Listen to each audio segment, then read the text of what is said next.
ഒന്ന് സ്കാൻ ചെയ്ത് കിട്ടാൻ എന്തെങ്കിലും ഉണ്ടോ എന്ന് അറിയണ്ടേ. നോക്കാം, നമുക്ക് ജസ്റ്റ് ഒന്ന് എന്തെങ്കിലും ഉണ്ടോ തപ്പി നോക്കാം കേട്ടോ. എന്തോ ഉണ്ട്, ബട്ട് ഇത് മറ്റേ ഗെയിമിൻ്റെ റിമോട്ടാണ്, അതുകൊണ്ട് അപ്രൂവ് ആക്കാം കേട്ടോ. ഓക്കെ, പോയിക്കോളൂ. നെക്സ്റ്റ് ആളുടെ ഒന്ന് നമുക്ക് സ്കാൻ ചെയ്ത് നോക്കാം. ഇയാളുടെ മേത്തൊന്നും ഇല്ല എന്നാണ് തോന്നുന്നേ, പ്രത്യേകിച്ചൊന്നുമില്ല. നമുക്ക് അപ്രൂവ് ആക്കാം. ഇയാളെ കാണുമ്പോൾ തന്നെ എന്തൊക്കെ ഒരു വശപ്പശയൊക്കെ ഉണ്ടല്ലോ. സ്കാൻ ചെയ്തിട്ട് എന്തൊക്കെ ഉണ്ടെന്ന് തോന്നുന്നു. നമുക്കൊന്ന് ജസ്റ്റ് ഒന്ന് തപ്പി നോക്കാം കേട്ടോ.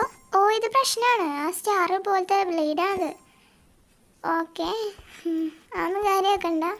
ഇനി എന്താ, വാളൊക്കെ ഉണ്ടോ? ഇത് ശരിയല്ല. Security arrest, കൊണ്ടുപോകൂ. നെക്സ്റ്റ് ആളുടെ നമുക്കൊന്ന് സ്കാൻ ചെയ്ത് നോക്കാം കേട്ടോ. എന്താണ്? ഓക്കെ, സ്കാൻ ചെയ്തിട്ട് പ്രത്യേകിച്ചൊന്നും ഇയാളുടെ മേത്തൊന്നും കണ്ടില്ല കേട്ടോ. അപ്പോൾ ഇത്രേ ഉള്ളൂ അല്ലേ. Okay, by.